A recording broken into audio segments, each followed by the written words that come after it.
Let's start by installing Docker. And first we'll add a Docker PGP key, and we do this for privacy but also for file integrity to help make sure that no one is tampering with our download.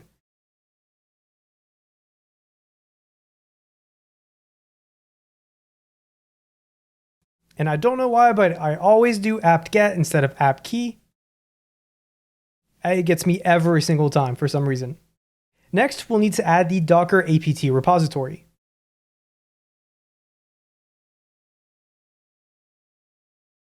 We'll do a sudo apt-get update.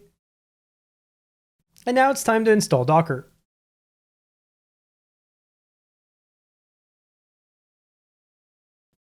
And that might take a couple of minutes, but once we're done, we can test our installation by running sudo docker run hello-world.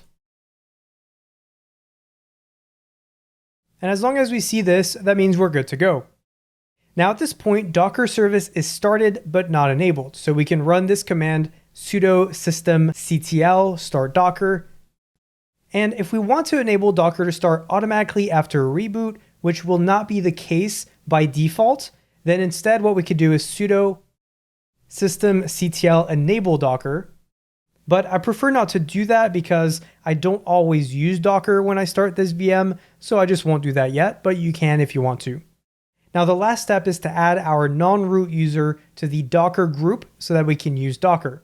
We'll do sudo group add Docker, but it already exists, just wanted to make sure. And then we'll do sudo user mod -a capital G Docker $user. And now we need to reload the settings so that the permissions change applies. We can do that with new group Docker. However, the best way to reload permissions is to log out and back in again. And if that doesn't work, try to reboot the system. Otherwise, you may find that other terminal windows have not reloaded your settings, and you may get that permissions denied error, which is annoying. But if you'd rather not log out or reboot at this time, you can use this command and it should work fine. Now with Docker installed, we can now pull in different environments as we need them without having to install any other software for those environments. So for example, the Juice Shop is one of the most modern and sophisticated insecure web applications designed to be used in security training, and it includes vulnerabilities for all of the OWASP top 10. It uses modern languages and frameworks like Angular, JavaScript, Node.js, and SQLite for the database. And so instead of having to spend a bunch of time setting up the application, we can run it via Docker. We'll run docker run -rm-p and we'll open up port 3000.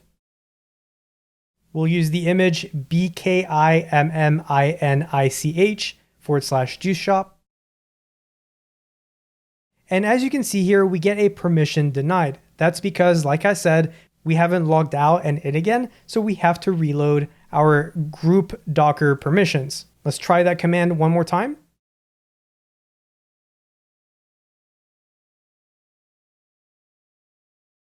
And this time it runs.